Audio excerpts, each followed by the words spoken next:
Welcome back, everyone. The federal government has informed the World Bank of its desire to reduce Nigeria's dependence on external debt financing.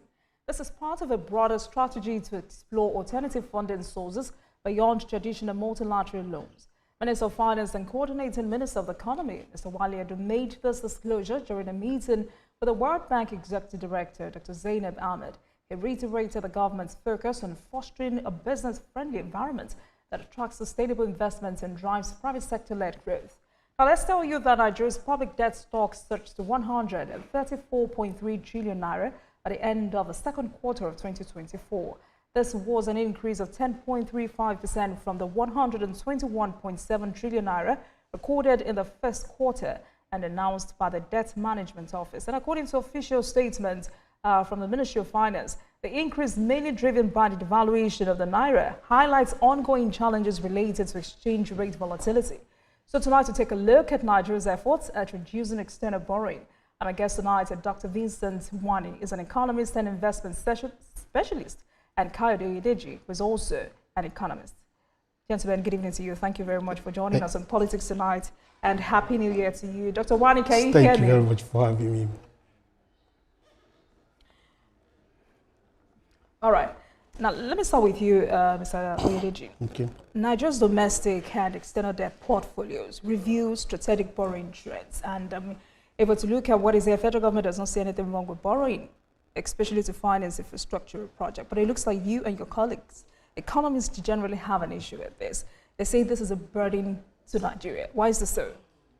Well, generally, you look at different forms of funding available to you.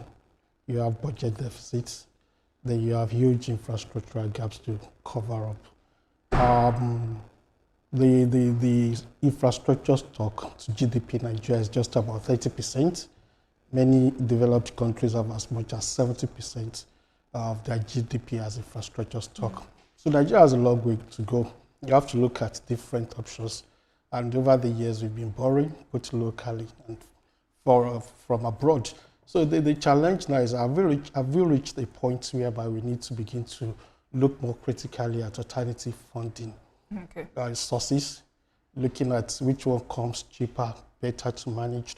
The government is beginning to say, okay, we have the economy, it's robust, it's massive, we have different sources within, and we can also attract investment from abroad to fund the infrastructural needs.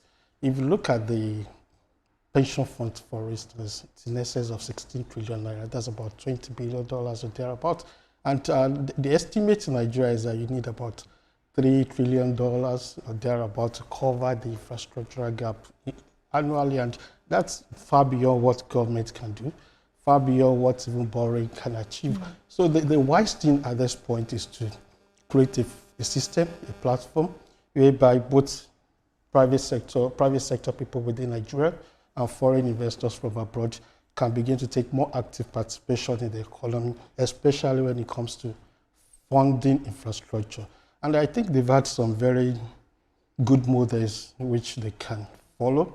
Yeah, the important thing is to look at, is to make sure that your environment is conducive, is to make sure that your economy is viable in terms of having stability, security, and all that. And government has done quite a lot.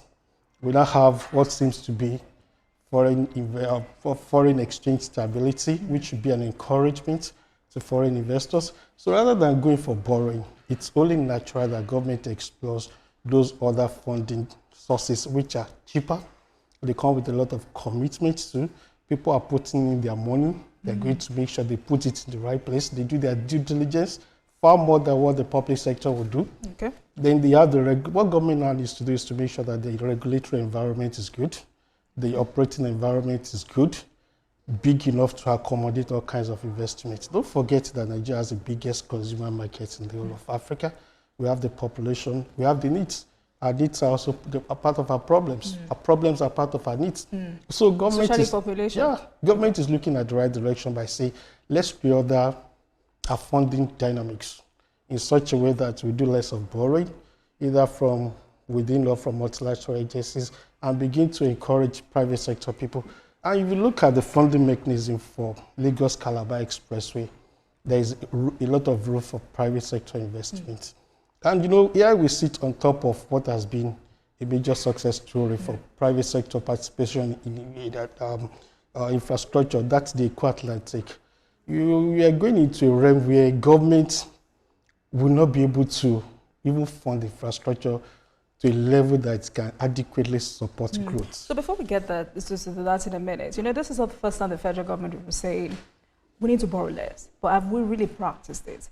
But tonight what you've said is that borrowing is not bad, but we must also look for other sources of financing. Absolutely. Is that it? Absolutely. You see, when people talked about borrowing, there are different reasons why government will borrow. Apart from the fact that you need that money, you also look at other strategic reasons why you have to borrow, for instance, from abroad. You're in a country for the past 4 years, we've struggled to have convertible currencies sufficient enough to strengthen our local currency, which is the naira. So if you have to go abroad and look for money, it's be desirable, and we've tried that over the last 20, 25 years. You bring in that money, the moratorium is good, the rate of interest is good, then it beefs up your stock of convertible currency.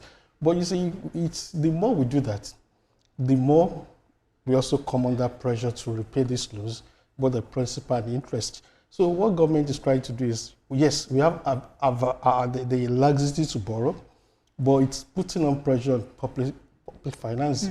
Our revenue to pay back these loans are not as strong as it should be. So let's begin to look for other funding. Have we even started exploring those alternative sources of funding? But let me bring in Dr. Wani. If you can hear me, Dr. Wani, while domestic debt accounts for about 53% of the total, amounting to 71.2 trillion naira, external debts made up 47%, equivalent to 63.1 trillion naira. And several reports have identified exchange rate devaluation as the major reason, for tonight's conversation, which is Nigeria's debt profile. How bad is it?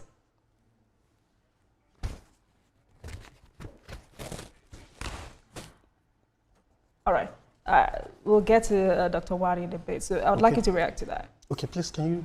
External borrowing, how bad is it? It's not particularly bad. It's for strategic purpose. Apart from the fact that you have a need for it, it's compulsory because you don't have the funds locally or within the public sector, the public finance. You also gain a lot by borrowing. Like I said earlier, they always come with good moratorium. Probably don't pay for 3, 4, 5 years. You're allowed to use that to regenerate that capital. That's number one. Number two is interest rate is always relatively lower than what we get locally. Currently, if you are issuing any investment instrument, for instance, in Nigeria, it goes for as much as 24%, 25, 26% also. But you can get that cheaper from abroad. It comes to sometimes 2%, 5%. You expect government to jump at that as much as possible. But there is a little problem. Our ability to increase our loan stock. Our loan stock is growing faster than our revenue. It's out to generate revenue from it. So government must strike a balance. Government must be able to reorder its funding dynamics, looking at the opportunities, the abundant opportunities which we have in the private sector and which we have in foreign investors, what foreign investors can bring in. And Nigeria is an attraction, and that attraction is the market is big, the needs are there, the capacity for people to play in the Nigerian market is big. You have a robust capital market. There's also shown over the time that if you have a good instrument, people will embrace it, people will buy into it. So government must be able to strike a balance between borrowing, number one, borrowing from abroad, and non-borrowing interventions, such as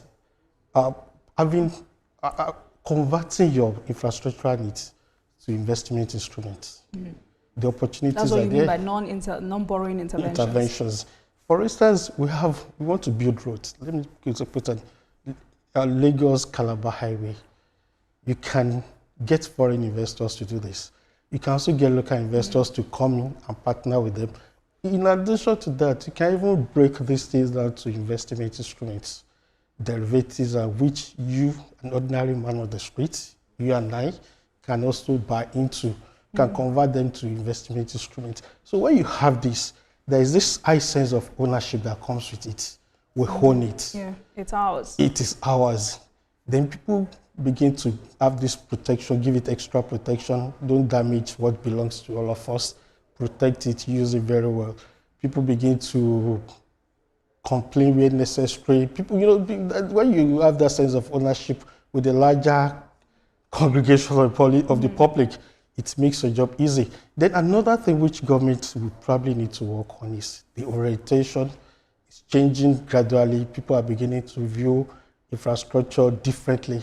People are beginning to have a shift. When Lekki Epe Expressway was done, the opposition to it was strong, but it was a good way to test what the market would do or not.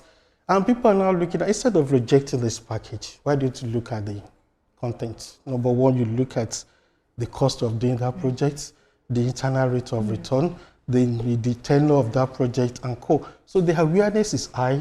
People are more interested. People are more committed, more interested, and government should take advantage of that. There is no amount of borrowing we can do from abroad that can actually help us to fill the gaps which we have. We are talking about over $3 trillion or thereabouts. We have just 30% of our GDP in our infrastructure stock compared to most countries, where they have it about 70%. So we have a long way to go. And government cannot continue to borrow because the capacity to generate revenue to sustain those borrowings, they are not Perhaps there. it's clear, and that's why the minister is promising the World Bank that now we want to borrow less. But how crucial is sustainable debt management, especially in light of volatility, exchange rate volatility? Well, you see, it's also a component of the larger reforms which President Tinubu has brought on board. And when he decided to allow the Naira to find its own value, its inherent value, people misconstrued that to mean that government was abandoning the people to their fate. But we've seen now, for instance, number one, the actual value of the Naira, that it's not as it's not the heavyweight we thought it was. It was a paperweight. It was only sustained by government continuous intervention or incessant intervention. Over the years, we've seen the reality. And we've now moved to a new era whereby the work we put into it will determine the result we get. So we are beginning to have relative stability in terms of foreign exchange. We are not likely to have it dropping down or rising very quickly. The volatility is gone, as it is now from what we've had in the last 45 days. In terms of volatility, we've gone beyond that. In terms of speculative activities of the Naira, we are beginning to win the game. So what we need now is stability, not necessarily Naira becoming 800 Naira to $1 tomorrow. And no, we are beginning to record a high level of stability. And that's good for foreign investors. It's good for local investors too. But how do Nigerians understand that what we need now, I mean, if you as an economist, you're saying this, how do Nigerians understand that what we need now is stability? Yeah, it's key because we've seen the nakedness of our system. We've seen that without government using its little resources from oil and gas and other means to hold the Naira, the Naira and sustain the ostentatious living of the very rich who sustain their lifestyle based on foreign commodities, government can do something differently. Get on board and do the work, develop agriculture, develop exports, make sure that the Naira achieves relative stability and it reflects its true value, inherent value, not artificial value like we have had in the past. And you see, everybody in the world, the foreign investors they are all watching, they all have the capacity to determine using figures what the value of the Naira should be. In the past, they are always in a confusion whether what government said it was real. But now they are beginning to look at it like it reflects reality. And so we are going to have a new era, I suppose, whereby foreign investors will come because now Naira is becoming stable and Naira is reflecting its true value. If, for instance, you're an investor, 2 years ago you brought in your investment and you change naira, for instance, at 800 naira, let's say a year ago, to $1. And today it's 1,490 or hovering around 1,500. You want to take your investment back to where you brought it from. You got your certificate of capital importation and go. You are at a disadvantage, heavy loss, because there was no stability, because there was fluctuation, there was volatility. But what government and the CBN has achieved, which should be known to everybody, to the investment public, is that they've been able to achieve a relative level of stability in the last 45 days. And the government has developed the capacity, going by current trends, level of inflow against outflow, given the current level of foreign exchange reserves, that naira will be stable in the course of the year. So talking about, I apologize for bothering you, but talking about agricultural sector, because you talked about agricultural sector, and I know that this has been identified as one of the major drivers if we're serious about diversifying our economy. In the last 1 year and a half, has anything changed? Oh, really? It does. You look at the commitment which government has shown. Number one, in terms of security. You see, let me start from here. You know, there's been a lot of promises. Yeah. Have there really been this commitment? Let me start from here. Over the years, in the last 30, 40 years, before we had the last 10 years, for instance, agriculture was driven mainly by subsistence system, freehold, small-scale farmers and co. But because of rural-urban migration and because of insecurity, people were driven away from the farm, taken to cities, doing all kinds of menial jobs. So we lost that. A good proportion of that effort was lost to insecurity.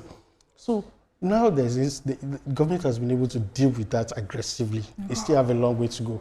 Agriculture is likely to receive a big boost from that. That's number one. Then in terms of government deliberate efforts, which is key towards promoting agriculture, we've seen that a lot in the last 1 year. Have you been watching what the governor of Niger State is doing? Yes. He's been doing a lot. Even states that you think will not be able to do anything, they are all coming up with one program or the other. Now we expect this thing to be... But more can be done. More can be done, especially at the level of Ministry of Agriculture and federal government in terms of coordinating these activities, making sure it's well integrated, then getting the states, creating incentives for states, instead of sharing bags of rice, sharing bags of this, bags of this. Begin to make sure that you provide incentives that would boost production. Make the states be committed. Let them be committed. We have everything we need. We can still double agricultural outputs. You're asking the Ministry of Agriculture, the Federal Ministry of Agriculture, to get the state committed. Yeah. How would that work? You see, I know we run a complicated federal system.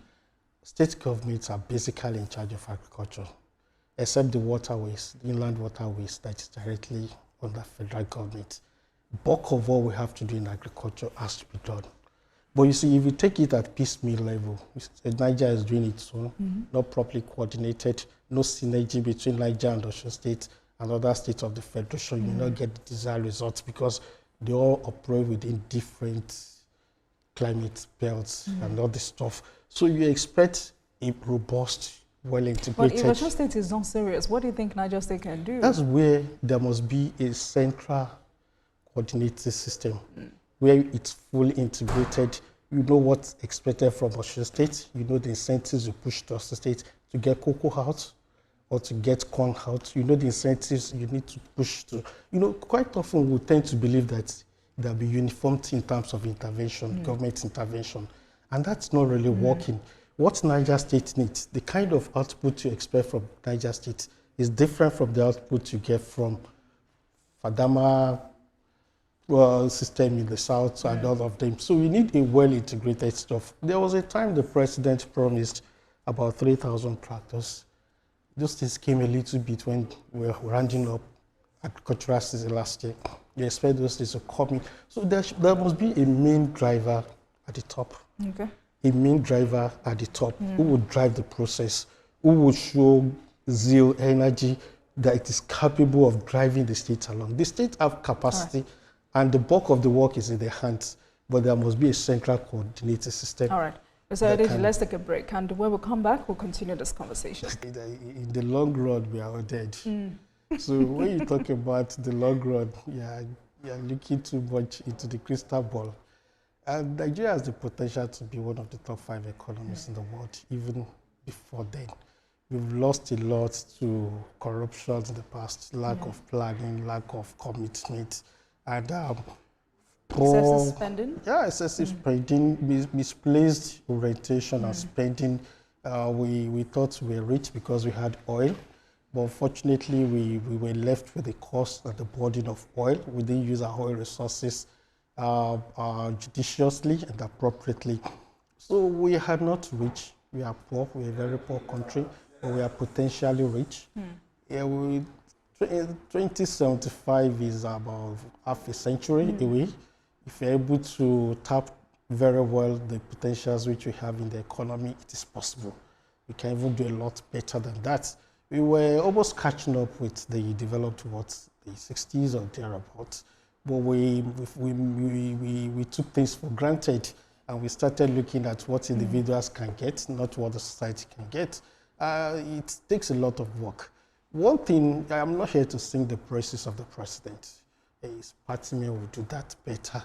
One thing he has been able to do is the artificial underlying assumptions that we're rich. We're a rich country. The Naira can be strong by defending it, that we have more than enough to administer subsidy recklessly.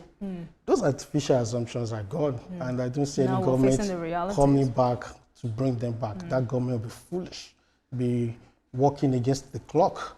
And if you work against the clock, you will not make progress. So I don't see any government coming back to reverse some of these critical reforms.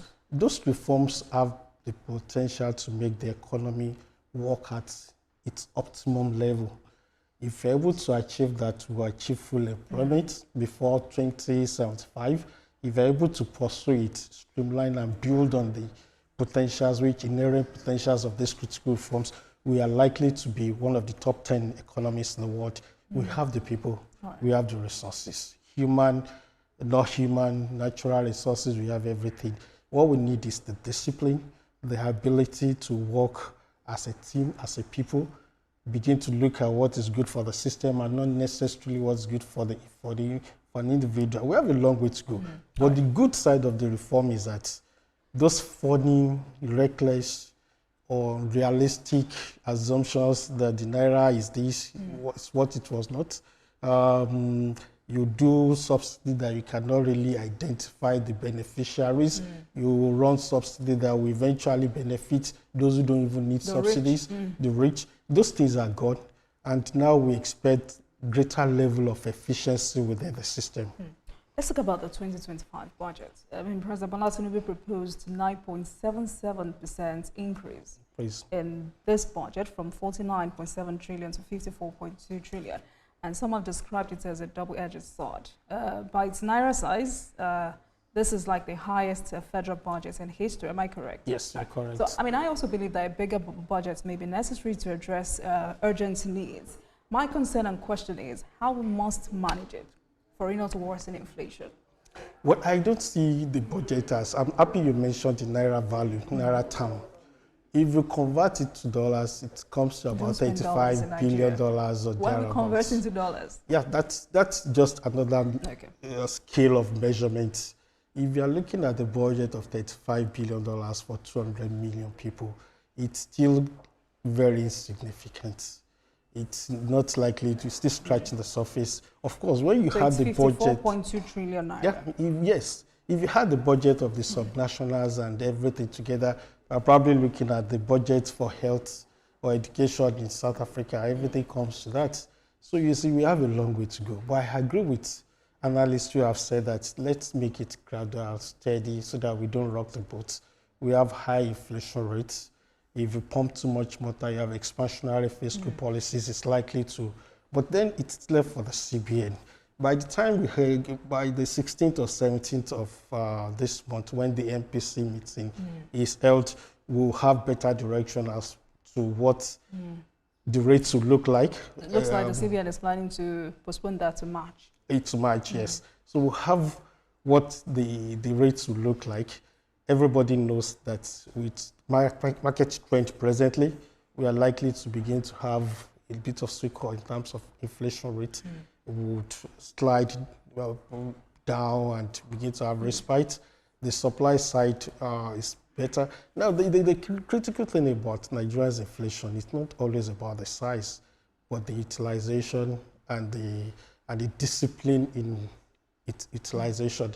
I don't know how much effort government is going to make into tightening up the loose end, I mean the leaks, avoiding the leaks. If you keep the budget running and you don't have so much leaks in terms of corruption, in terms of misplaced priorities, in terms of waste and co, you can be sure it will lead invariably to growth. But if you have a big budget and you still continue to have wastage within government, the National Assembly spoils itself. People in government will use the rest to maintain offices and not to provide services. I think that's one area analysts should focus their attention on. How much of this budget goes into value creation at the end of the day? Will it translate to unreasonable increase in the budget of the National Assembly? Will it translate into running more offices, building headquarters and co? But will it translate into having more infrastructure, for instance? Will it fast track the completion of the work going on between Lagos and Calabar? Then will it lead to progress in the projects that would link Badagry to Abuja within 3 hours? So it's the priorities, it's the usage, the utilization of this that analysts should be concerned about. And that was supposed to be my next question, because I was going to ask you how you thought this can translate to economic growth for the country. You said this is a significant expansionary fiscal policy. So in what ways must we implement this diligently so it does stimulate growth for the country? Like I said, the key thing is to make sure that we don't filter these offices. We don't use it building headquarters of these and that. You see, the president has defined his priorities very well. We are beginning to have regional subsites to deal with infrastructure. We have the Southwest Development Commission coming on board. We have the Northwest, Northeast. These things should be well planned in such a way that these agencies can collaborate with the private sector to do big projects, collaborate with the states within the region to do big projects. So if you have a budget like this, imagine what can be done if Southwest Development Region gets a big budget and they're able to fix major highways within the collaboration with the private sector, foreign investors, and the state governments. So the key thing is the discipline required. How do we have it? I think the political will to address the issue of corruption. Well, that's a big one, really. But how do we measure whether we are doing well in that or not? Every day, the anti-graft agencies come up with all kinds of people to be prosecuted. And you see, it's a cultural thing in Nigeria. People go to government offices to become rich.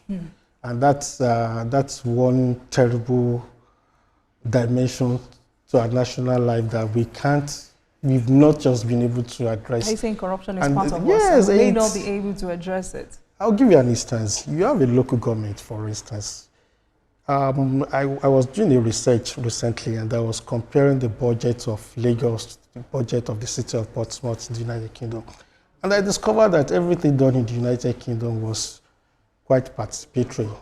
In the city of Portsmouth, for instance, they will have different consultative forums to determine the priority of each area.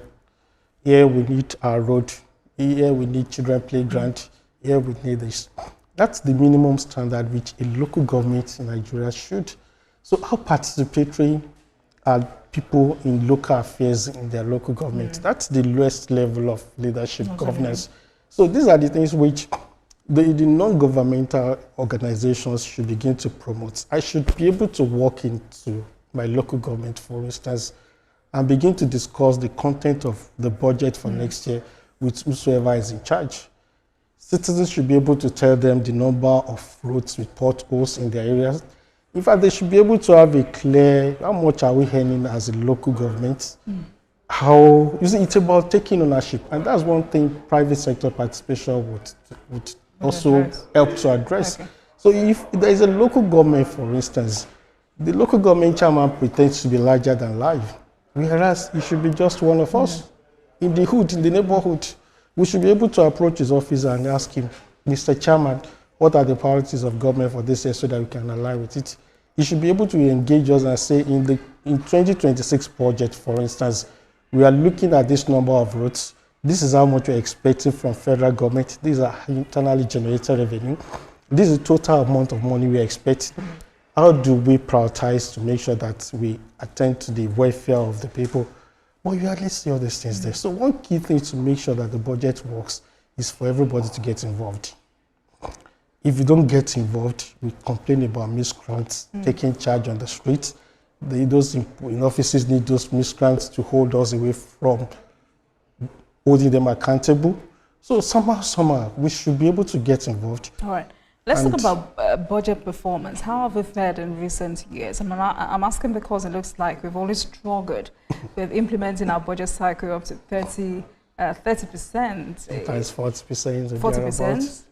Have we moved up to 40%? Oh, yes. Okay. So it looks like we're still struggling. So how optimistic are you about the coming year?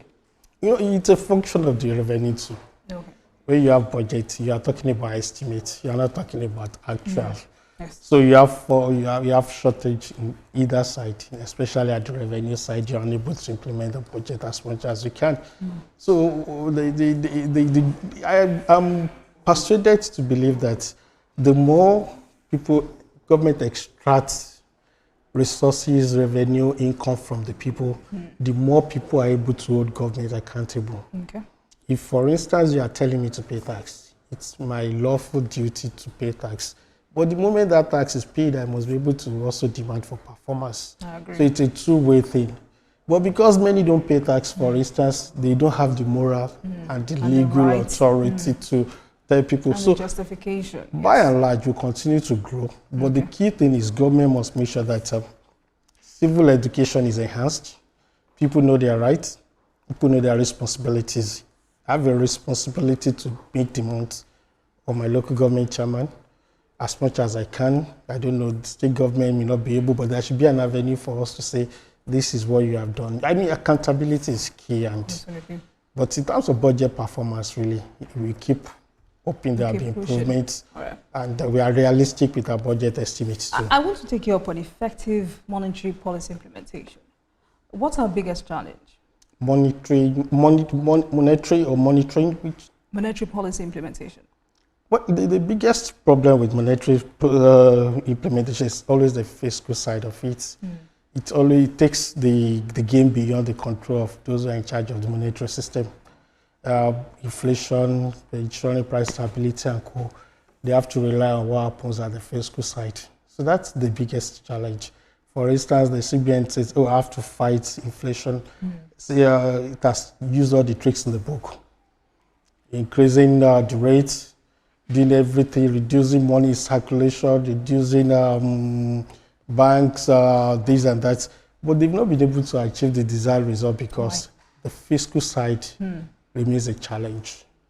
What happens to the fiscal side where you have the production to be enhanced, where you need the infrastructure? They are always beyond the control of managers of our monetary system. And I think that's their biggest challenge. It's not that the forecasts are not good.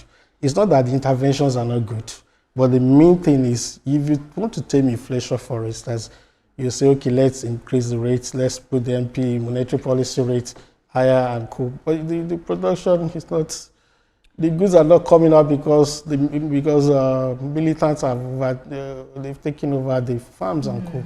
So the challenge to what they do, or the limitation to what they can accomplish, is what we have in the fiscal side. So what you're saying tonight is that CBN has never been at fault when it comes to addressing the issue of inflation. No, sometimes CBN adopts some panic measures. Those are said to be on this program, that CBN has not been doing anything.